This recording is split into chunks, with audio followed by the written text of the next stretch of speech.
नमस्कार, मैं चंदन उपाध्याय आप सभी लोगों का बहुत बहुत स्वागत एवं अभिनंदन करता हूं आपके अपने YouTube चैनल साइकोलॉजी वाले गुरुजी में। आज हम लोग अपने क्लास में मनोविज्ञान की महत्वपूर्ण शाखा है असामान्य मनोविज्ञान और उससे संबंधित जो अगला टॉपिक है असमानता के मापदंड या दृष्टिकोण के बारे में चर्चा करेंगे। असमानता के क्या मापदंड होते हैं या इसको आप दृष्टिकोण भी कह सकते हैं, इसको आप कसौटी भी कह सकते हैं और इसको आप मॉडल भी कह सकते हैं। चारों बातें आप कहेंगे एक ही होगा कि असमानता के मापदंड क्या है, कसौटी क्या है, दृष्टिकोण क्या है या मॉडल क्या है। हम समझेंगे कि आखिर असमानता को मापने का पैमाना क्या है, मतलब किस आधार पर किसी व्यवहार को हम असामान्य व्यवहार कर सकते हैं, किस आधार पर किसी व्यवहार को हम सामान्य व्यवहार से कर सकते हैं। तो आज की क्लास में हम इसी के बारे में चर्चा करेंगे। इससे पहले एक क्लास असामान्य मनोविज्ञान का हो गया है जिसमें हमने असामान्य मनोविज्ञान का परिचय क्या है, सामान्य और असामान्य व्यवहार में अंतर क्या है, इसके बारे में हमने चर्चा किया था।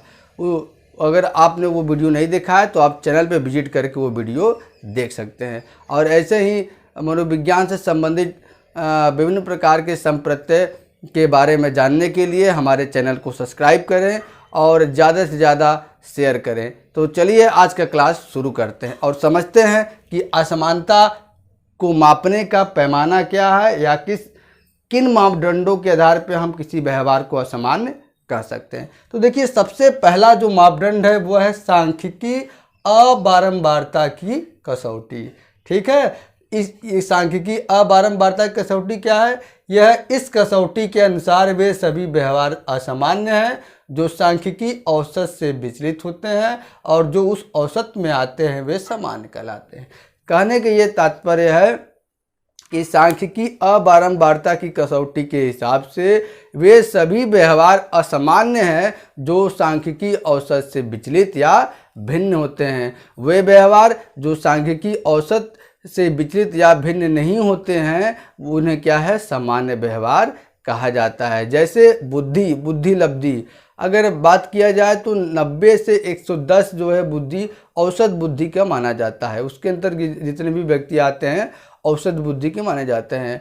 और औसत से निम्न यानी कि मंद बुद्धि लब्धि वाले और औसत से उच्च यानी कि प्रतिभाशाली बुद्धि वाले ये क्या है, इनको असामान्य कहा जाएगा। ठीक है, तो इस कसौटी का ये दोष है, इस कसौटी का ये कमी है कि ये कहता है कि जो सांख्यिकी औसत में आते हैं केवल वही व्यवहार सामान्य हैं और बाकी व्यवहार क्या है, असामान्य। यानी कि आप निम्न आईक्यू वाले व्यक्ति को आप असामान्य कहें तो वो तो ठीक है, लेकिन जो जिसका आईक्यू लेवल 140 से 160 या उससे भी ऊपर है, अगर आप उसको कहते हैं असामान्य है तो ये जो है सर्वथा गलत होगा। तो इस कसौटी का यही दोष है। ठीक है, अब हम अपने अगले कसौटी के बारे में बात करते हैं जिसका नाम है मानक अतिक्रमण की कसौटी। मानकों का अतिक्रमण करने वाली कसौटी। ये असमानता की व्याख्या कैसे करता है? मानकों के हिसाब से करता है। देखिए क्या इसमें समझ लेते हैं। जब व्यक्ति का व्यवहार समाज के मानक के अनुरूप होता है तो उसे सामान्य व्यवहार कहा जाता है, परंतु जब उसका व्यवहार मानक का अतिक्रमण करता है तो वह व्यवहार असामान्य। कहने का ये तात्पर्य है कि मानक अतिक्रमण की जो कसौटी है वो समानता की व्याख्या इस प्रकार करता है कि व्यक्ति का ऐसा व्यवहार जो समाज के द्वारा मानक बनाए गए हैं, नियम बनाए गए हैं, रीति रिवाज बनाए गए हैं, अगर उनके अनुरूप है तो वो क्या है, सामान्य व्यवहार है। लेकिन अगर उन मानकों, नियमों, रीति रिवाजों का क्या है, अतिक्रमण करता है कोई व्यक्ति या उसके प्रतिकूल चलता है, उसके प्रतिकूल कार्य करता है तो उसे हम क्या कहते हैं, असामान्य व्यवहार कहते हैं। जैसे शादी वाला एग्जाम्पल लेते हैं। जैसे कुछ समाज में ऐसा मान्यता है कि वहाँ पे चचेरे भाई बहन से शादी हो वो सामान्य समझा जाता है, लेकिन हिंदू समाज में ऐसा नहीं है। हिंदू समाज में ऐसा कोई व्यक्ति व्यवहार करेगा तो क्या है, इसको असामान्य समझा जाएगा। तो यही इस कसौटी का भी यही दोष है कि एक जो है चीज़ किसी समाज में सामान्य समझा जा रहा है और वही व्यवहार जो किसी समाज में असामान्य समझा जा रहा है। तो इस प्रकार से यह भी कसौटी असमानता की व्याख्या करने में सफल नहीं है। आइए हम अपने अगले कसौटी के बारे में बात करते हैं, जिसका नाम है व्यक्तिगत व्यथा की कसौटी। व्यक्तिगत व्यथा मतलब पीड़ा, तकलीफ। ये क्या कहता है कसौटी? व्यक्ति का ऐसा व्यवहार जिससे उसे अधिक कष्ट या यातना उत्पन्न होता है तो उसे असामान्य कहा जाता है। ठीक है, व्यक्ति का कोई भी ऐसा व्यवहार जिसके माध्यम से उसे कष्ट होता है, तकलीफ होता है, परेशानी होता है, उसे क्या है? असामान्य व्यवहार कहा जाएगा। जैसे एग्जाम्पल में यहाँ दिया गया है कि चिंता तथा विषाद से ग्रस्त व्यक्तियों में को अधिक यातना सहन करना पड़ता है। जो व्यक्ति डिप्रेस्ड रहते हैं, जो व्यक्ति चिंतित रहते हैं, जो व्यक्ति विषाद से ग्रस्त रहते हैं, वो मानसिक रूप से बहुत ज़्यादा क्या है? उनको यातना सहन करना पड़ता है, जिससे क्या है? उनका व्यवहार असामान्य हो जाता है।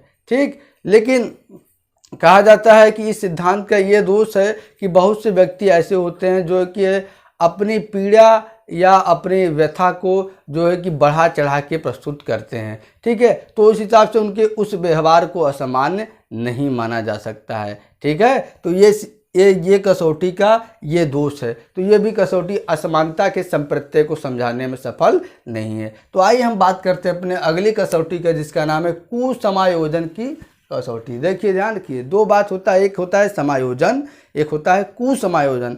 समायोजन क्या होता है? किसी भी परिस्थिति में अपने आप को ढालने की कला, ये क्या है? समायोजन है। परिस्थिति कोई भी हो, जब आप उसके अनुकूल अपने आप को ढाल लेते हैं तो ये हुआ समायोजन।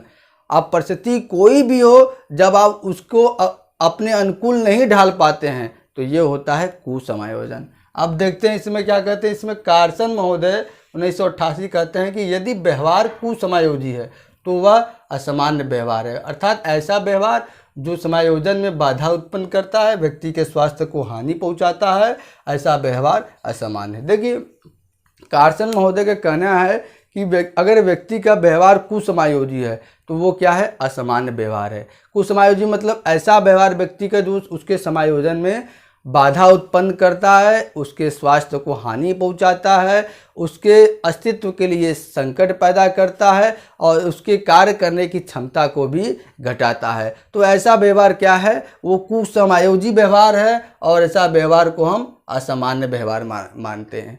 लेकिन इस सिद्धांत का भी यह दोष है कि व्यक्ति के हम सभी प्रकार के व्यवहार को सभी प्रकार के व्यवहार एवं कार्यों को क्या है? हम असामान्य नहीं कर सकते। जैसे बहुत से व्यक्ति ऐसे होते हैं जो कि मदिरा पान करने के बाद उनका व्यवहार असामान्य हो जाता है, विभिन्न प्रकार के रोगों, तकलीफ़ों या विभिन्न प्रकार के मानसिक विकृतियों से उनका व्यवहार असामान्य हो जाता है। तो इसको हम असमानता की श्रेणी में नहीं रखेंगे। तो ये भी कसौटी क्या? असमानता के संप्रत्यय को समझाने में सफल नहीं हुई। हम बात करते हैं अपने अगले और लास्ट कसौटी के बारे में, जिसका नाम है अप्रत्याशा की कसौटी। अप्रत्याशित चीज़ कोई होता है, इनका इसमें देख लेते हैं। कुछ विद्वानों का मत है कि किसी उद्दीपक मतलब जो व्यवहार को उद्दीप्त करता है या परिस्थिति, जिस परिस्थिति में, जिस वातावरण में आप रहते हैं, के प्रति अचानक या अप्रत्याशित रूप में उत्पन्न होने वाला व्यवहार असामान्य है। कहने का ये तात्पर्य इनका है कि किसी उद्दीपक या परिस्थिति के प्रति जब आप अचानक या अप्रत्याशित रूप से कोई व्यवहार करते हैं तो उसे हम क्या है? असामान्य व्यवहार कहा जाता है। जैसे एग्जाम्पल में उन्होंने बताया है कि कोई बच्चा जो है, एक छात्र जो है पढ़ने में अच्छा है, परंतु और भी अच्छा बनने के प्रयास में उसके अंदर चिंता जो है व्याप्त हो जाती है।